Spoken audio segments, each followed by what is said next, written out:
Hoy continuamos con nuestra serie de predicaciones expositivas. Hemos estado ya un poco más de medio año, creo, hablando de hechos, y esta serie nosotros le hemos titulado La Iglesia en el Poder del Espíritu Santo. Si hay personas que nos acompañan por primera vez, segunda vez, qué bueno tenerte aquí. Gracias a Dios por tu vida, y esperamos que la palabra también sea de ánimo para tu corazón como ha sido para el mío. Así que déjame orar y comenzamos. Te pido si puedes inclinar tu rostro para que oremos. Padre, gracias en esta mañana, Señor, por lo bueno que eres con cada uno de nosotros, porque tus misericordias, dice tu palabra, que son nuevas cada día, Señor, porque tus misericordias, Señor, abundan en nosotros, aun cuando ni siquiera somos conscientes de ellas, Señor. Tú nos das vida, nos das el aire, permites que nuestros órganos puedan funcionar, que nuestras células sigan trabajando, Señor, que nuestro corazón siga latiendo como lo ha estado haciendo hasta este momento, Señor. Y si en algún momento nuestro corazón deja de latir, Señor, es porque a ti te ha placido. Y te damos gracias por eso también. Permítenos, Señor, como lo acabamos de cantar, meditar en tu palabra con claro entendimiento, Señor, que quebrantes todo corazón de orgullo, de pereza, de angustia, Señor. Todo lo que haya en nuestros corazones en este momento se ha quitado por tu Espíritu Santo. Y, Señor, que nosotros podamos meditar y poner en práctica lo que estamos a punto de escuchar. En Cristo Jesús oramos. Amén. Bien, familia, pues hoy vamos a estar en Hechos capítulo 9, versículos del 32 al 43. Hoy vamos a terminar de nueva cuenta un capítulo, y a veces ya ni lo quiero decir porque siempre digo lo mismo, pero este capítulo estuvo muy bueno. Este capítulo, como todos, ha estado muy interesante, y espero que puedas verlo también junto conmigo y que puedas asombrarte del poder de Dios. Hace 8 días, y de hecho desde hace 15 días, venimos de capítulos, yo diría como bastante fuertes, bastante intensos. Primero, hace unas semanas vimos la conversión de un gentil que de pura casualidad se encontró a un creyente a miles de metros, incluso a miles de kilómetros de distancia de su nación, para que una persona le predicara el evangelio y este hombre se convirtiera. Después, hace 8 días, escuchamos sobre la predicación de un hombre que, a mi parecer, puedes estar en desacuerdo conmigo si quieres, pero a mi parecer es el hombre que más impacto ha tenido, al menos haciendo a un lado a Cristo, claro, pero en cuanto al evangelismo. Y esto es el apóstol Pablo. El apóstol Pablo, aquel que plantó iglesias que yo considero que incluso no todas quedaron registradas en la Biblia, pero aquel que animó, aquel que predicó, aquel que evangelizó, aquel que estuvo en la cárcel, que recibió azotes. Eso fue lo que vimos hace 8 días, la conversión del apóstol Pablo. En el siguiente capítulo, es decir, dentro de 8 días, vamos a ver otra nueva conversión. No sé si lo recuerdas, pero lo dije hace creo que 2 o 3 semanas. Vamos a ver en estos capítulos 3 conversiones individuales bastante interesantes. La del eunuco, la de Pablo y la de un hombre llamado Cornelio, un gentil que también es importante en la historia de la iglesia, porque es el momento en el que los gentiles reciben al Espíritu Santo. Y tal como lo dice la palabra, nos podemos dar cuenta, y lo vamos a ver dentro de 8 días, que Dios no hace acepción de personas. Y el día de hoy, familia, el poder del Espíritu Santo lo vamos a poder ver a través de un hombre que todos conocemos llamado Pedro. Veremos un pequeño, yo diría como paréntesis entre conversiones. Recuerda, venimos del eunuco, después pasamos con Pablo, y de este lado tenemos a Cornelio. En medio hay como un paréntesis que nos está mostrando algo, y veremos de nueva cuenta conversiones masivas. Así que ve conmigo, por favor, a Hechos, capítulo 9, versículos 32 al 43. Vamos a leerlo todos juntos. Dice la palabra del Señor: mientras Pedro viajaba por todas aquellas regiones, vino también a los santos que vivían en Lida. Allí encontró a un hombre llamado Eneas, que había estado postrado en cama por 8 años porque estaba paralítico. Y Pedro le dijo: Eneas, Jesucristo te sana, levántate y haz tu cama. Y al instante se levantó. Todos los que vivían en Lida y en Sarón lo vieron y se convirtieron al Señor. Si eres de las personas que les gusta subrayar su Biblia, subraya eso. Y todos se convirtieron al Señor. Versículo 36. Había entonces en Jope una discípula llamada Tabita, que traducido al griego es Dorcas. Esta mujer era rica en obras buenas y de caridad que hacía continuamente. Y sucedió que en aquellos días se enfermó y murió. Y lavado su cuerpo lo pusieron en un aposento alto. Como Lida estaba cerca de Jope, los discípulos, al oír que Pedro estaba allí, le enviaron 2 hombres rogándole: no tarde usted en venir a nosotros. Entonces Pedro se levantó y fue con ellos. Cuando llegó, lo llevaron al aposento alto y todas las viudas lo rodearon llorando, mostrando todas las túnicas y ropas que Dorcas solía hacer cuando estaba con ellas. Versículo 40. Pero Pedro, haciendo salir a todos, se arrodilló y oró, y volviéndose al cadáver dijo: Tabita, levántate. Ella abrió los ojos y al ver a Pedro se incorporó. Él le dio la mano y la levantó, y llamando a los santos y a las viudas, la presentó viva. Esto se supo en todo Jope, vuelve a subrayar esta parte, y muchos creyeron en el Señor. Pedro se quedó en Jope muchos días con un tal Simón que era curtidor. He titulado, familia, este sermón de la siguiente manera, y lo vas a poder ver en pantalla: una conversión a través del sufrimiento. Ese es el título de nuestro sermón de esta mañana: una conversión a través del sufrimiento. Y mira, en esta ocasión no voy a dividir mi pasaje en escenas de una narrativa, aunque yo creo que estas escenas de la narrativa, el ambiente, conflicto, clímax, resolución y nuevo ambiente, embonan perfectamente en esta historia. El problema es que tenemos 2 historias.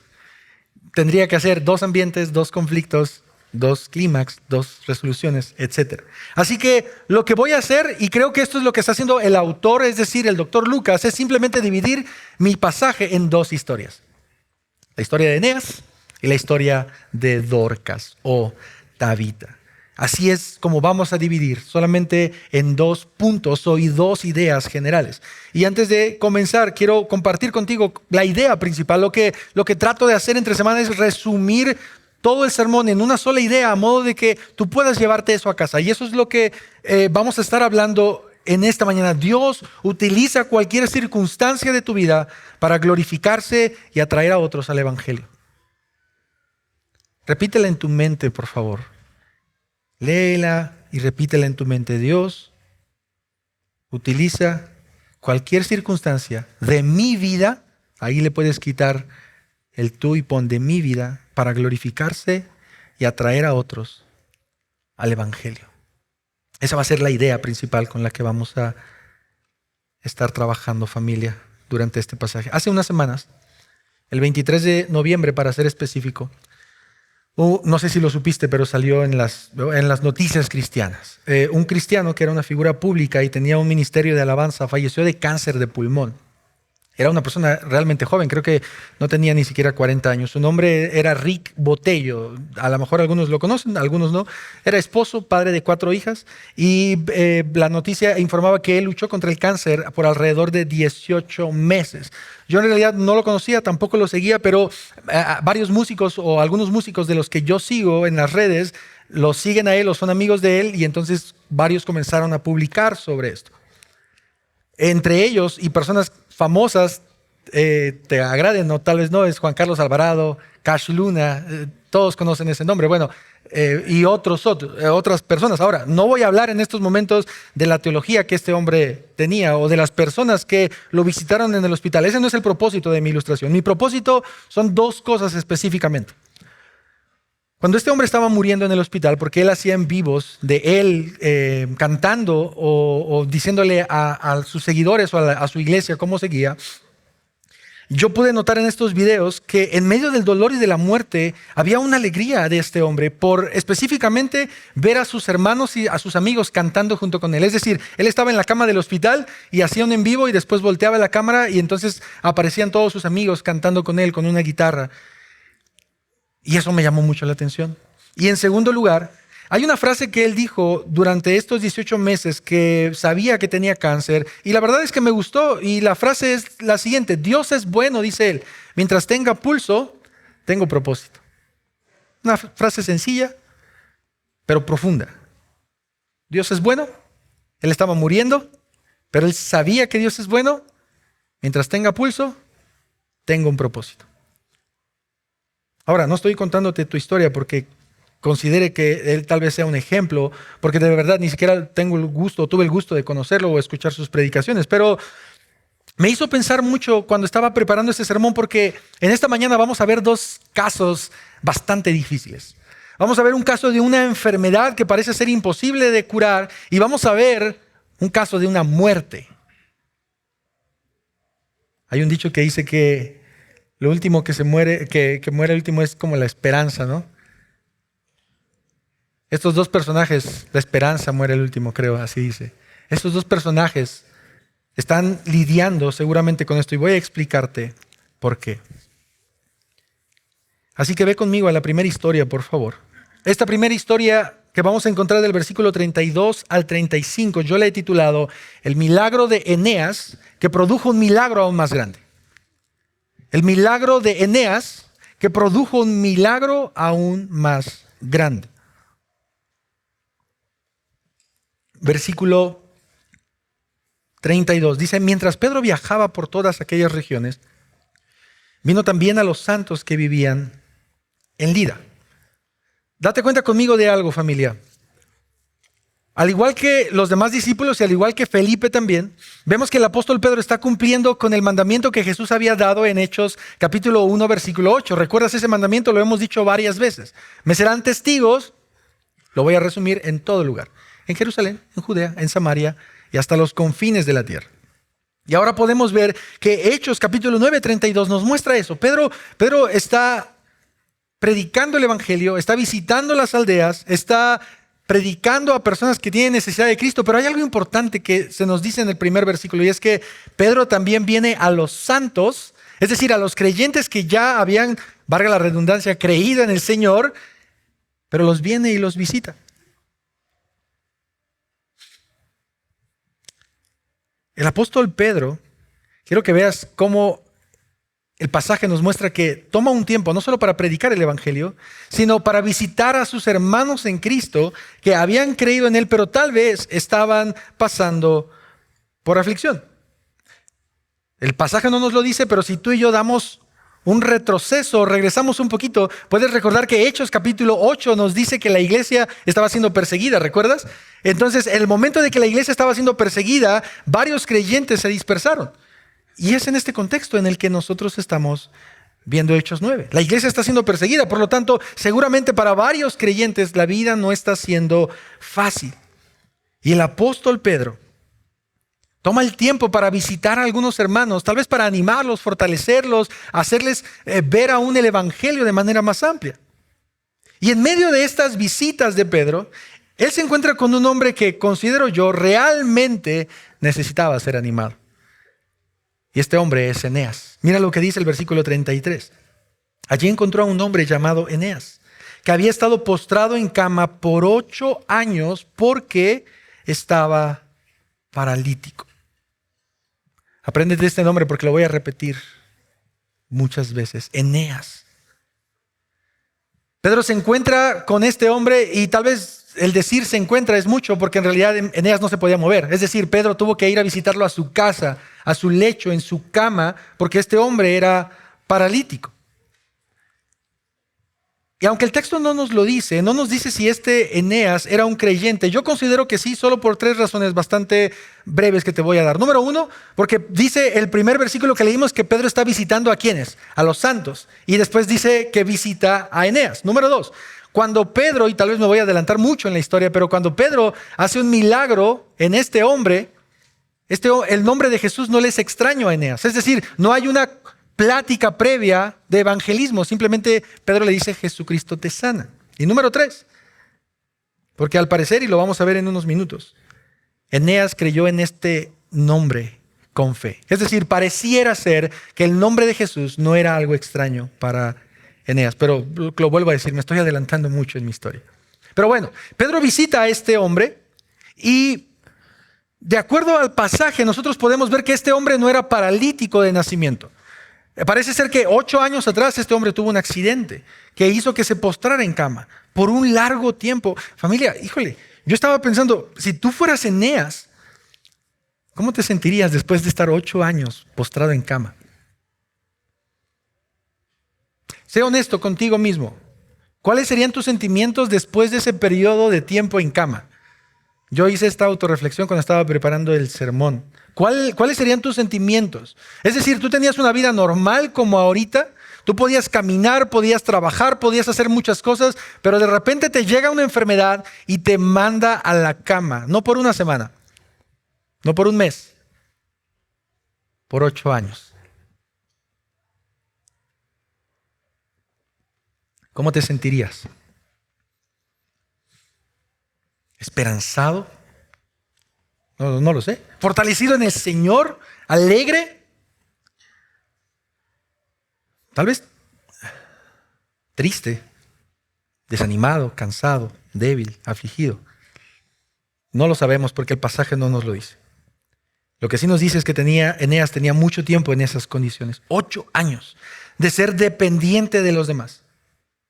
El texto no nos dice si estaba casado o si tenía hijos o si incluso tenía dinero. Yo quiero pensar, y esto no digan que la Biblia lo dice, yo quiero pensar que no lo tenía. ¿Por qué? Porque fueron 8 años en los que no pudo trabajar. Y fueron 8 años que si no pudo trabajar, ¿con qué se mantenía? Hay una historia en Hechos capítulo 3, no sé si recuerdas, la predicó Julio hace unos meses, de un cojo que era puesto en las puertas del templo. Y este hombre de alguna manera tal vez no podía caminar solo de un pie, tenía un problema en un pie, o tal vez tenía problemas de los 2 pies, pero podía mover sus manos para extenderlas y pedir dinero. Es decir, de alguna forma él se ganaba el sustento, pero Eneas no. Parece ser que Eneas era una persona que por algún accidente o alguna enfermedad quedó paralítico, no podía moverse. ¿Puedes imaginar esa situación conmigo? ¿Alguien ha tenido que estar en cama por una semana completa? Tal vez sí. ¿Por un mes? Probablemente. ¿Por un año? No lo sé. Pero es en esos momentos, familia, y quiero llevarte a ese momento en donde Eneas está, porque seguramente este hombre ha perdido fuerza, ha perdido peso. No sé si las ganas de vivir comenzaron a irse. Y como lo acabo de decir, es muy, muy probable que las finanzas se vieran muy afectadas, sobre todo si es que él era el proveedor. Es decir, detrás de la enfermedad de este hombre, había muchas otras cosas con las que Eneas tenía que trabajar, es decir, no solo con la enfermedad. Y la palabra nos dice que Pedro toma el tiempo y visita a este personaje, a este hermano. ¿Sabes qué? Y yo pensé, familia, en algo que lo considero una aplicación temprana, aunque no creo que es la aplicación más importante, pero quiero que veas conmigo cómo Pedro se está moviendo de lugar para visitar a sus hermanos, para hacer consuelo y esperanza para ellos. Y en ese viaje él conoce a este hombre que realmente necesitaba el aliento del Espíritu Santo. Y yo no sé si tú lo creas, pero la verdad es que yo sí. Porque cada uno de nosotros necesita amigos como Pedro. Cada uno de nosotros necesita personas que continuamente estén cerca de nosotros para darnos ánimo y esperanza. Mira, Eneas y las otras personas ya eran creyentes aparentemente. Y sin embargo, Pedro toma el tiempo para visitarlos y para fortalecerlos en el Señor.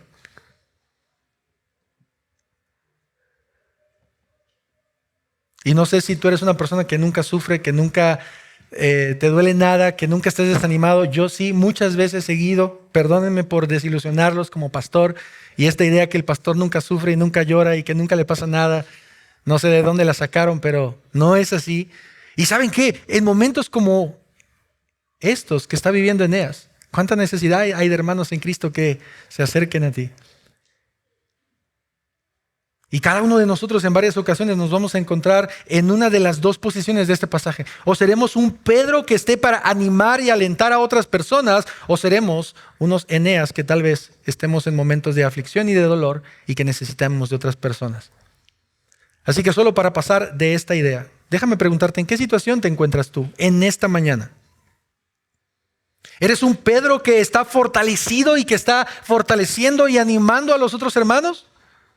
¿Eres un Pedro que está ahí para los demás? O tal vez, y no está mal sentirlo así, eres un hermano que se siente débil y necesita a otros en sus vidas. ¿Quiénes somos en este momento? Y como creyentes, tarde o temprano nos tocará estar en alguna de las 2 posiciones. O ser como Pedro, o ser como este hombre. Y no estoy diciendo que postrado en cama, Dios quiera que no. Pero quiero llevarte a una pequeña reflexión antes de pasar a la idea, porque yo considero que las amistades que provienen de Dios son una tremenda bendición para nuestras vidas. Y nosotros como creyentes deberíamos estar cultivando esas amistades. Porque si tú en esta mañana estás sentado aquí y no tienes amistades fructíferas, es decir, amistades que te nutran, que te ayuden, necesitas conseguirlas. No importa si eres hombre, mujer, joven, anciano, casado, soltero, necesitas amistades que te edifiquen. ¿Cuánta razón tiene la Escritura al decirnos en Proverbios capítulo 17, versículo 17, en todo tiempo ama al amigo y es como ¿qué? Como un hermano en tiempo de angustia? Porque cuando estamos angustiados lo que más necesitamos es que una persona nos abrace, que una persona nos escuche, que una persona llore con nosotros. Y aunque el texto no nos lo dice, pero yo quiero pensar que Eneas estaba experimentando eso con Pedro. ¿Te imaginas a este hombre? En los tiempos de Eneas no había luz. No es como que Eneas podía estar con su plasma mirando las películas y decir, bueno, pues me aviento todas las series. No había luz. Era un cuarto oscuro. Su mundo era la cama y lo que veía alrededor. Pero además de eso, vemos que Eneas estaba a punto de recibir algo más que solo consuelo. Aunque el consuelo es bueno y necesario. Pero este hombre tal vez no tenía ni la idea de lo que Dios quería hacer en él para su gloria y para testimonio de los demás. Mira lo que dice el versículo 34. Me encanta cómo Lucas en algunos casos de hechos, y te vas a dar cuenta, trata como de ser muy específico en algunas cosas. Y fuimos para acá y nos subimos a un barco y nos pasó esto y una marea. Pero hay otras ocasiones en las que Lucas dice algo y inmediatamente nos lleva a la resolución o a la parte más importante. Y en este caso es así. No nos dice lo que Pedro y Eneas hablaron, no nos dice cuánto tiempo Pedro estuvo con Eneas. Lo que nos dice el versículo 34 es lo siguiente. Pedro le dijo, Eneas, Jesucristo te sana, levántate y haz tu cama. ¿Y qué dice la historia? Y al instante se levantó. Y ya, se acabó la historia.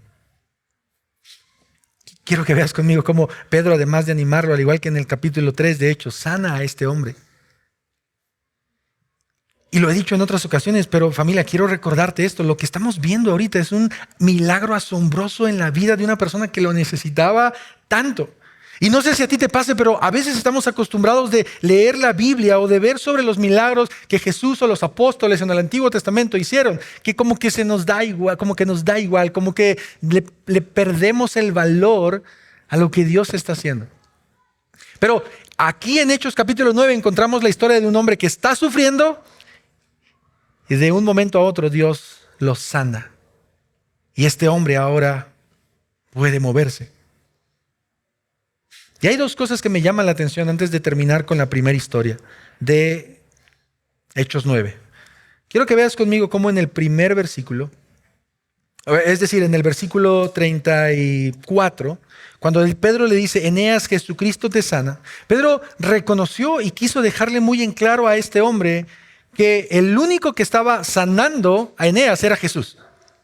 ¿Te das cuenta de eso, verdad? Es muy claro. Pedro sabía que el poder que había recibido del Espíritu Santo no era algo que él se había ganado.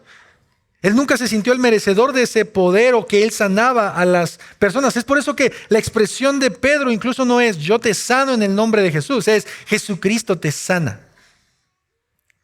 Entre líneas, Pedro está mostrando un reconocimiento de que Jesús mismo estaba en ese momento sanando a Eneas como lo hizo en otras ocasiones en los evangelios. Y aquí viene otra aplicación práctica que no considero que es la principal, pero quiero que reflexiones en esto. Tú y yo podemos ser instrumentos, y sé que hemos sido instrumentos en las manos del Señor en varias ocasiones. Y quiero que recuerdes esto conmigo, por favor, porque lo que tú y yo podamos hacer bien, eso es para la gloria del Señor. Y quiero que puedas creer junto conmigo que Dios puede usarnos en muchas ocasiones de maneras diferentes. Con tus amigos, con tu familia, con tus hermanos en Cristo. Es más, con personas que nunca has visto en tu vida y que te las puedas encontrar en algún lugar. Dios puede usarte como un instrumento para orar por alguien, para acompañar a alguien en medio de la pérdida, para proveer a alguien, para llorar con alguien, para animar a alguien, para exhortar a alguien, aún en medio de su pecado. Esas son formas en las cuales Dios te puede usar como instrumento. Pero recuerda esto, por favor, al igual que con Pedro, no proviene de nosotros. Y Pedro tenía muy en claro eso y por eso le dijo: Jesucristo te sana. Y número 2, quiero que veas cómo en el versículo 34 también, Lucas nos está mostrando que los milagros siempre demandan una respuesta en las personas. ¿Te has dado cuenta de eso? Los milagros siempre demandan la respuesta en las personas. Pedro le dice: Eneas, Jesucristo te sana. Pero ¿qué es lo que le dice después? Levántate. Yo quiero pensar que Eneas ya no sabía ni cómo caminar. Ya no sabía cómo se sentía. A veces cuando se nos duermen los pies, incluso por minutos, nos cuesta trabajo caminar. 8 años, mis hermanos. 8 años. Y Jesús lo sana, pero Jesús demanda obediencia. Levántate y haz tu cama. Recoge tu cama. Levanta tu cama. Y dice el pasaje: y al instante se levantó. Quiero que puedas pensar en esto conmigo. Dios ya había hecho el milagro, Él ya había sanado a Eneas y es un milagro muy impresionante, pero ahora Eneas tenía que responder en fe al levantarse de su cama. Y aquí quiero darte otra aplicación práctica, que no es la principal, pero creo que es muy importante. ¿En cuántas ocasiones Dios no nos manda a hacer algo? O no nos llama a confiar en Él en medio de la angustia.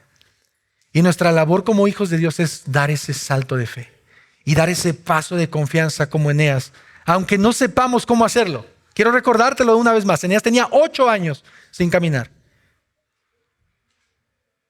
Es muy probable que ya no sabía cómo hacerlo, pero tuvo fe.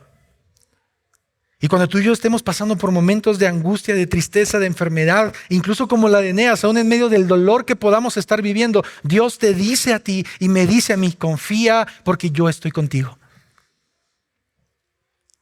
Y yo no sé si necesitas escuchar eso hoy, pero yo sí, para mi propio corazón. Confía porque yo estoy contigo. No estás solo, no estás sola. Dios está ahí, en la cama del hospital, en medio del problema por el que estés atravesando, en medio de un esposo o una esposa que tal vez se quiera divorciar, en medio de problemas que puedas estar teniendo, en medio de la situación en la que te encuentres. Dios nos dice: confía. Así que Eneas recibe esta sanidad para la gloria de Dios. Ahora, y aquí es en donde quiero pensar y quiero creer que es el énfasis del texto, porque ¿para qué sanó Eneas? ¿Por qué Dios hizo ese milagro específico en la vida de este hombre? Creo yo que el mismo texto nos lo dice. Versículo 35. Todos los que vivían en Lida y en Sarón lo vieron, ¿y qué dice? ¡Wow! Mira qué interesante y qué increíble. Ahora, a diferencia de otros pasajes de Hechos, no nos dice que el evangelio fue predicado, aunque seguramente el evangelio estuvo ahí, pero lo que nos dice el texto es que la gente se convirtió. ¿Por qué? Por el milagro, porque vieron la gloria de Dios manifestada en Eneas y por eso las personas creyeron en el evangelio. Date cuenta cómo a través de la enfermedad y el dolor de alguien, muchas personas fueron beneficiadas. Dios levanta a este hombre y muchas personas. A veces los evangelios o incluso los libros de narrativa histórica utilizan hipérboles cuando utilizan la palabra todos y no se refieren literalmente a si hay 1 millón de personas al millón de personas. Casi cuando utiliza esta expresión es muchas o una gran cantidad. Eso no deja de ser impresionante. Pero vemos que Dios tenía un propósito para Eneas. ¿Cuál es ese propósito? Es ser instrumento usado para proclamar a Cristo por medio de su sanidad. Y eso trajo como resultado la conversión de cientos o tal vez miles de personas.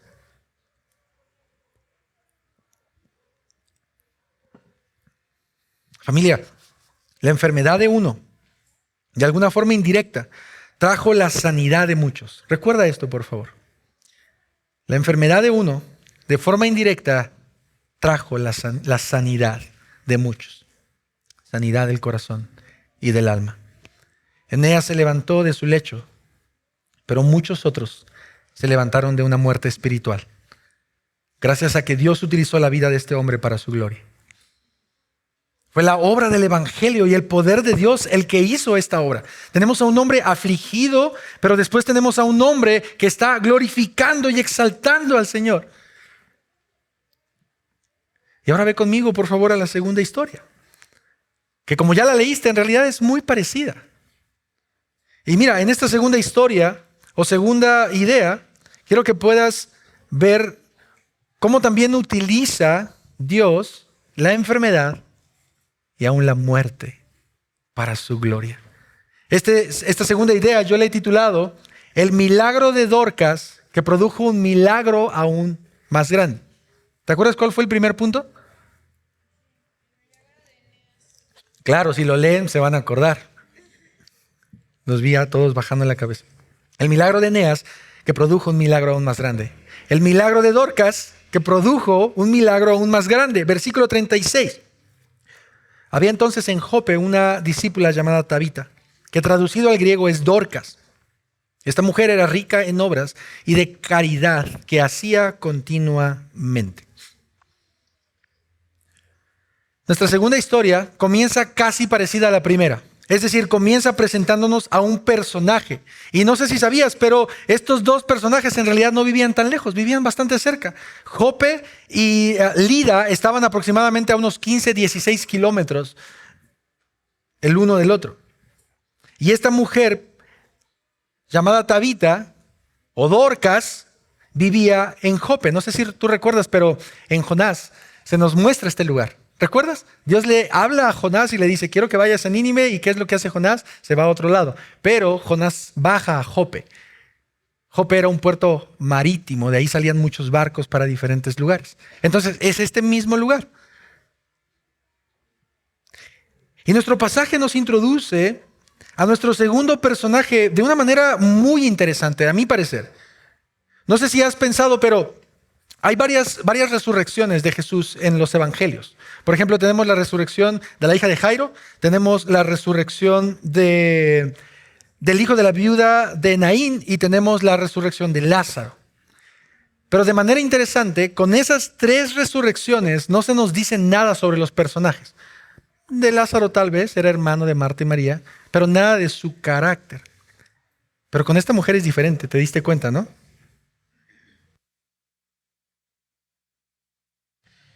Esta mujer era una creyente, una discípula, dice Lucas.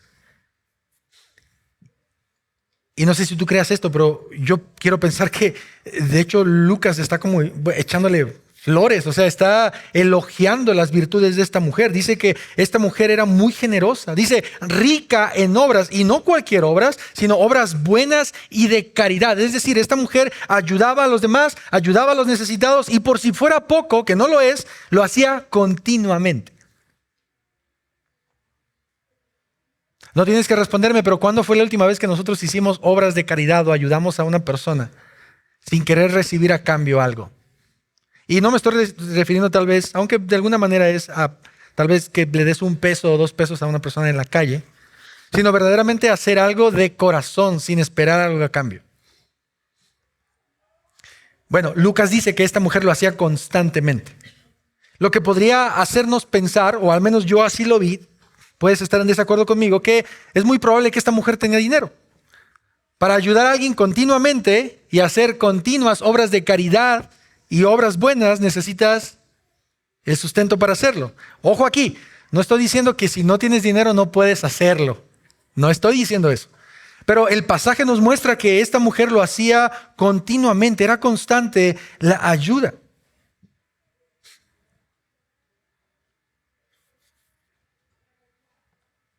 Quiero que veas conmigo este contraste entre nuestras dos historias. Aunque lo vuelvo a decir, la Biblia no lo dice, no nos consta, pero podríamos pensarlo. Por un lado tenemos a un hombre llamado Eneas, postrado en cama sin poder moverse y posiblemente sin recursos económicos. Por otro lado, vemos a una mujer que parecía ser muy movida por lo que dice el pasaje y lo que vamos a leer después. Era una mujer que no solo hacía obras constantes, hacía ropa también y se las daba a las personas. Y era una persona que podríamos pensar tenía dinero suficiente para poder ayudar, tenía recursos económicos, pero ambos tuvieron un problema. Ambos con una misma fe, pero ambos con una gran necesidad. Lucas nos muestra que esta mujer era una cristiana ejemplar que ayudaba a los demás, demostraba su fe, pero que estaba a punto de experimentar una de las consecuencias de nuestra naturaleza caída, que es la enfermedad y posteriormente la muerte. Mira el versículo 37 hasta el 39. Y de nuevo, quiero que veas con esto. Lucas está hablando bien de Dorcas y de repente nos pasa a la siguiente escena y nos dice, y sucedió que en aquellos días se enfermó y murió. Y lavado su cuerpo, lo pusieron en un aposento alto. Como Lida estaba cerca de Jope, los discípulos, al oír que Pedro estaba allí, le enviaron 2 hombres rogándole, no tarde usted en venir a nosotros.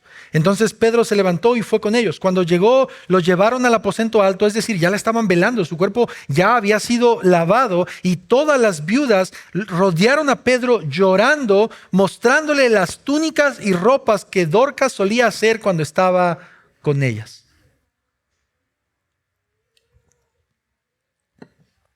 Una mujer ejemplar, una mujer trabajadora, una mujer esforzada, una mujer que a mi parecer se veía sana o se leía sana. Trabajaba, ayudaba, animaba, pero murió. Y tal vez algunos en Jope podrían haber pensado, pero ¿cómo? Si la semana pasada la vimos ayudando. Pero si la semana pasada la vimos haciendo vestidos. Parece ser que la enfermedad de Tabita fue tan repentina y agresiva que acabó con su vida muy pronto. El pasaje nos lo dice de esta manera. Ella enfermó y murió. La hermana fiel y de buen testimonio, la hermana que ayudaba a los demás, partió con el Señor de manera repentina. Y los preparativos para su entierro comenzaron a hacerse. Lavaron su cuerpo, pusieron un cuerpo en el lugar alto, tal vez para que más personas pudieran caber en el momento de velarla o de llorar por ella. Había ya muchas mujeres que eran amigas de Tabita, llorando por ella, mujeres viudas, dice nuestro pasaje. Tal vez esta mujer incluso también era viuda y es por eso que no se nos habla de hijos, ni de padres, ni de nada, ni esposo. Te hice pensar un poco en el dolor de Eneas. Piensa conmigo ahora en el sufrimiento de estas mujeres que estaban velando a su posible mejor amiga. Tabita ya no podía sentir porque ya había muerto. ¿Puedes imaginar esa escena de dolor? Lamentablemente yo la acabo de vivir hace unos cuantos meses y es sumamente doloroso. Ver al ser que amas sin vida y ver a muchas personas llorando por tu familiar, pero al mismo tiempo saber que no volverás a verlo en mucho tiempo, es muy doloroso. Y esto es lo que estaban viviendo estas personas. Estaban sufriendo, así como lo estaba haciendo Eneas. Pero Lucas mete algo increíble. Es casi como el pero o algo que va a suceder. Hay un pequeño rayo de esperanza. Había una pequeña luz de esperanza. Ellos habían enterado que el apóstol Pedro estaba muy cerca de Jope, a 16 kilómetros. Y que tal vez él podía hacer algo. Quizá ellos habían escuchado de otras personas, de otros hermanos, que este Pedro había sanado a otras personas y que incluso con su sombra las personas sanaban. ¿Sería posible que Pedro también pudiera resucitar personas? No lo sabían, pero no querían quedarse con la duda. Ellos habían escuchado de todo lo que Pedro había hecho. ¿Por qué lo creo? Vea conmigo el versículo 35. En la historia anterior de Eneas. Todos los que vivían en Lida y en Sarón lo vieron y ¿qué? Y se convirtieron al Señor. Y entre pueblo y pueblo el chisme se riega rápido. Y seguramente algunos que estaban de visita en Lida regresaron a Jope y le contaron esto a Pedro. Hay una persona, escuchamos de un paralítico que estaba 8 años sin poder moverse. Tal vez este hombre pueda hacer algo también. O tal vez no.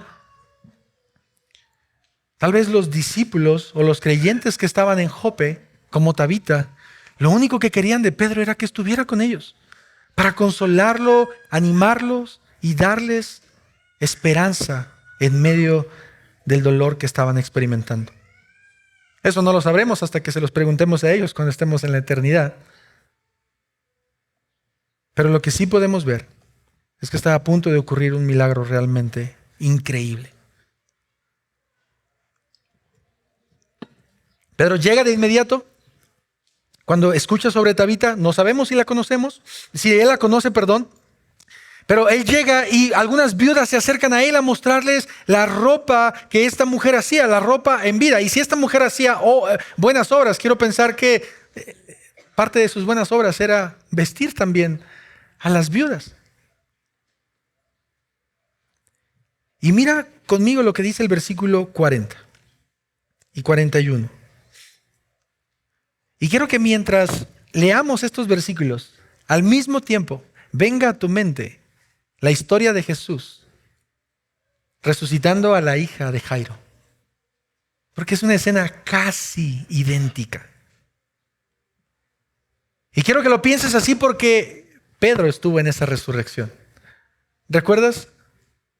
Cuando Jesús resucitó a la hija de Jairo, no dejó que nadie estuviera excepto 3. Entre ellos, Pedro.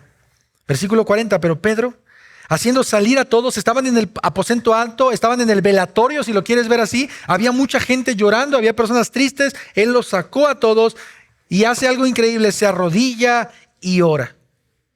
Y volviéndose al cadáver, dice: Tabita, levántate. Ella abrió los ojos y al ver a Pedro, se incorporó. Él le dio la mano y la levantó, y llamando a los santos y a las viudas, la presentó viva. Yo nunca he visto a un muerto resucitar, pero debe ser asombroso el ver cómo toda esperanza se ha terminado. Con Eneas todavía podríamos decir, bueno, llevas 8 años, mira, vamos a intentar buscarte a los mejores doctores de aquel rumbo. Vamos incluso a otros lugares y vamos a buscar doctores que tal vez te puedan ayudar. Pero con Tabita, ya no hay nada que hacer. Aparentemente. Pedro saca a todos los que estaban en la casa. Y de nueva cuenta vuelve a hacer lo mismo que hizo con Eneas. Él inmediatamente no la levantó y le dijo: sana. ¿Qué fue lo que hizo él? Se postró y oró. Es decir, tuvo un reconocimiento de que lo que él estaba a punto de hacer no provenía de él. Y no sé qué es lo que Pedro habrá orado. Señor, por favor, que resucite. No sé qué habrá dicho Pedro, ¿no? En su mente o con sus labios. O tal vez tenía una fe firme en decir: Señor, yo confío en ti. Pero podemos ver que Pedro ora. Lo hace tal como lo hizo con Eneas. Él reconoce que sin la ayuda de Dios, Pedro no puede hacer nada. Pedro solamente es un instrumento de la bendición de Dios. Y por eso es que él se arrodilla. Y después de eso hace lo mismo que su maestro. Ordena al cadáver que vuelva a la vida. El espíritu ya no está. Pero en el nombre de Jesús, Pedro está ordenando que el cadáver se levante, que el espíritu de Tabita vuelva a su cuerpo, y un milagro asombroso ocurre de nueva cuenta. Creo que esta es la primera resurrección de Hechos.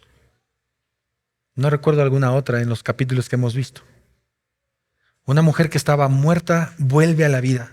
Esta mujer abre los ojos como si estuviera durmiendo solamente y se reincorpora. Qué asombroso milagro, mis hermanos. Algo realmente asombroso. Un muerto vuelve a la vida. Ya habían lavado su cuerpo, ya lo estaban velando, ya le estaban llorando, pero el poder de Dios hizo que esta mujer regresara a la vida, porque Dios tenía un propósito en la vida de esta mujer. Ahora, hace un momento te hice pensar un poco en la aflicción de las personas que estaban llorando. ¿Qué crees que se sintieron una vez que vieron a su amiga del alma de pie. Después de espantarse, claro. Su llanto se convirtió en gozo. No tengo que estar ahí para saber que eso pasó. Sus lágrimas de dolor se convirtieron en lágrimas de alegría. Y todas estas personas podían decir con alegría lo que el salmista afirmó en el Salmo 30, versículo 11. Has cambiado mi lamento en baile, Señor. Desataste mi cilicio y me ceñiste de alegría. Estoy seguro que estas personas que estaban llorando por esta mujer reaccionaron en gozo. Esta discípula ejemplar había muerto y su muerte había causado dolor, pero Dios tenía un propósito en ella. Pero ¿cuál era ese propósito? ¿Cuál fue la razón de la resurrección? ¿Para que sus amigos no estuvieran tristes? ¿Para que Dorcas siguiera haciendo vestidos? Yo creo que no. Y yo creo que el propósito nos lo muestra el versículo 42. Al igual que al final de la historia de Eneas. Mira lo que dice el versículo 42. Esto se supo ¿en dónde? En todo Jope, en donde vivía Tabita. ¿Y qué dice?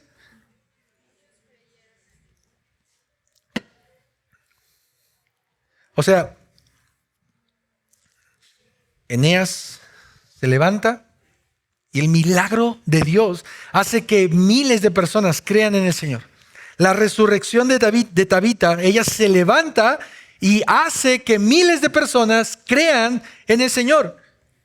Quiero que veas conmigo cómo el propósito de la resurrección de esta mujer y el propósito de la resurrección, de la sanidad de Eneas es el de darle gloria al Señor y el de traer a personas a los pies de Cristo.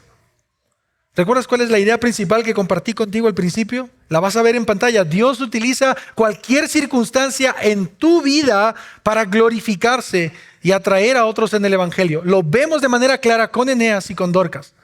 En medio de la enfermedad y aún en medio de la muerte.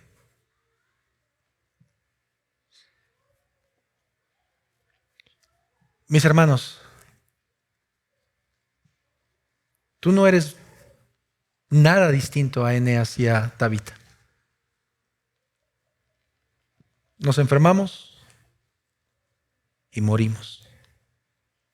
Pero tampoco eres nada distinto al recordar que tu vida tiene un propósito para Dios. Tú no estás aquí por azares del destino.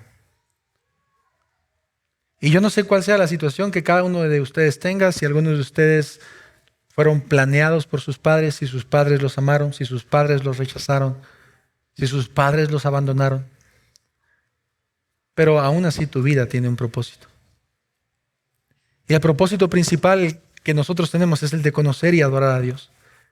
Pero además de eso, nuestra vida tiene el propósito de glorificar a Dios con lo que nosotros seamos. Pablo incluso dice que si bebemos o comemos, lo hagamos ¿qué? Para la gloria de Dios. Si el hecho de comer o beber da gloria al Señor, hay un contexto de ese texto, debería hacernos pensar que lo que nosotros somos y hacemos tiene un propósito también.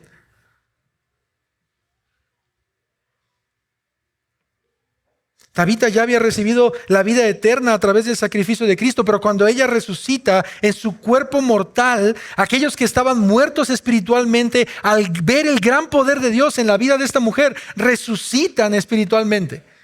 Es decir, no solo Dorcas resucita en ese momento o en ese periodo de tiempo. Muchos que la conocieron, que la amaban, que la querían y que vieron el poder de Dios en la vida de esta mujer, fueron resucitados con ella también. Y fueron resucitados de una muerte mucho más peligrosa que solamente la muerte física. Ellos fueron resucitados de una muerte espiritual. Escucha esto, por favor. La muerte de Dorcas trajo mucho dolor a sus conocidos, pero trajo también, de manera indirecta, resurrección a muchos otros. Y esto es lo mismo con Eneas.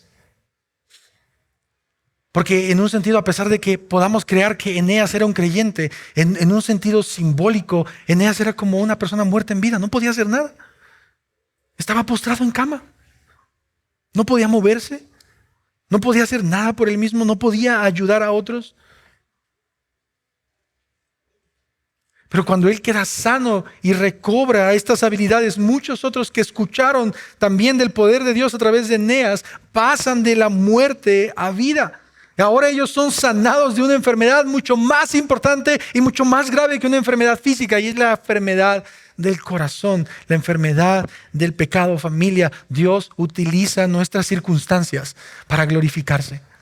Lo creas o no, te voy a decir algo que tal vez te va a espantar un poco, pero Dios utiliza aún hasta tu pecado para su gloria.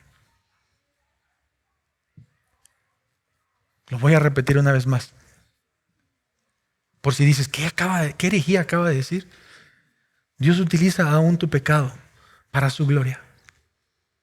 Y no estoy diciendo que Dios se alegra en que peques o que Dios te lleva a pecar. Estoy diciendo que aún en medio de tu pecado y en lo que tú tratas de ocultar y lo que tú haces a otros, Dios se puede glorificar y puede confrontar tu corazón a modo de que tú te arrepientas de tus pecados. Pero al mismo tiempo, si tú no lo haces, ese pecado que habita en ti puede ayudar a otros a temer y a no hacer lo que tú estás haciendo. Eso es lo que dice 1 de Timoteo capítulo 5, cuando habla de la reprensión hacia los pastores. Repréndalos en público, ¿para qué? Para que los demás teman y no lo hagan. Dios utiliza cualquier circunstancia para glorificarse.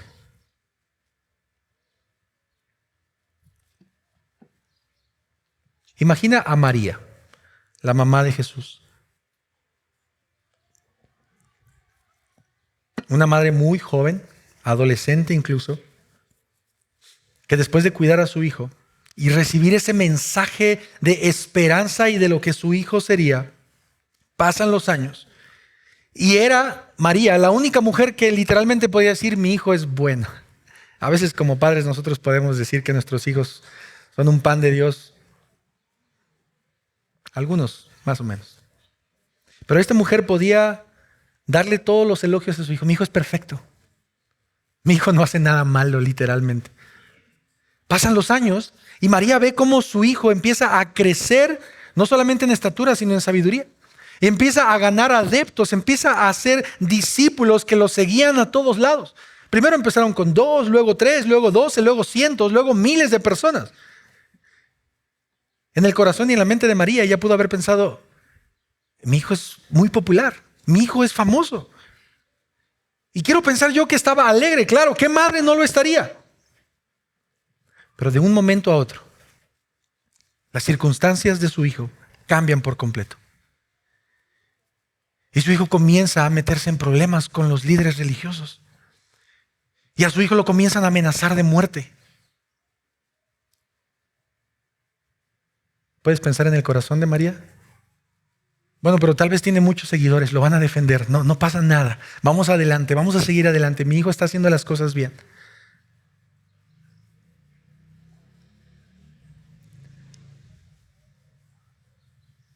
Pero conforme pasan los días, María se está dando cuenta que las cosas no están saliendo bien. A su hijo lo encarcelan, a su hijo lo golpean. Hay una pequeña esperanza de que su hijo salga libre a cambio de un asesino. Pero no es así. Su hijo es colgado en un madero, sufriendo la burla y el dolor de los líderes religiosos. Y María pudo haber pensado, ¿ese era el propósito que Dios me había dicho para Emmanuel? ¿Para Dios con nosotros? ¿Ese era el propósito que Dios tenía para mi hijo? Ese viernes, ella vio morir a su hijo. Y posiblemente para ella, el propósito había terminado. Pero ¿recuerdas lo que te dije hace un momento con Eneas y con Dorcas?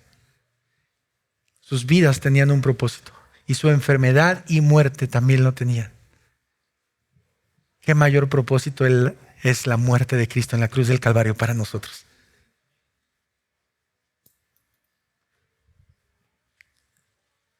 Él murió con un propósito específico, que fue rescatar a millones y millones de personas de la condenación eterna. Y su muerte nos trae un propósito a nuestras vidas. Ponte de pie, por favor, familia.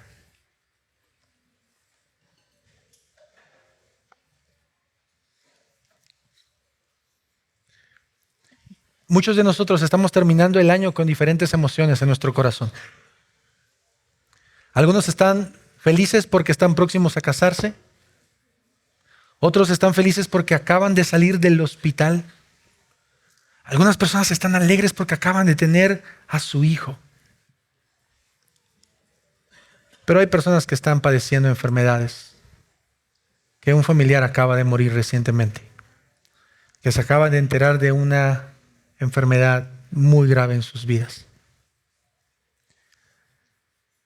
Pero ¿sabes qué? En medio de todo eso, el propósito que Dios te ha dado a ti y a mí sigue presente y no ha terminado.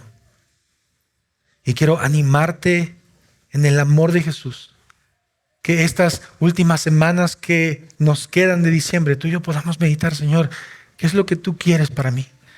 ¿Qué es lo que tú quieres para mi vida? ¿Qué es lo que tú quieres que yo haga?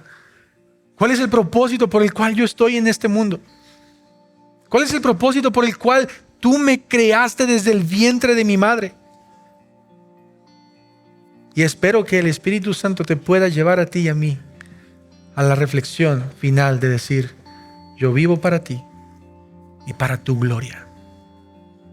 Sea lo que eso signifique y en el lugar en donde eso signifique. Vamos a orar. Padre, gracias en esta tarde, Señor, por lo bueno que eres. Gracias por tus misericordias, por tus fidelidades y por tus bondades, Señor. Señor, ayúdanos a recordar que como Eneas y como Dorcas, pero ayúdanos a recordar sobre todo, Señor, que así como tu Hijo Jesucristo murió por nosotros en la cruz del Calvario, Él nos ha dado un propósito eterno. Señor, gracias por este tiempo y gracias por la vida de cada uno de mis hermanos, Señor, porque podemos reflexionar en tu palabra, Señor. Ayúdanos a que tu palabra sea nuestra lámpara, Señor, a nuestros pies y que tu palabra, Señor, inunde nuestros corazones. Te lo pedimos en Cristo Jesús. Amén.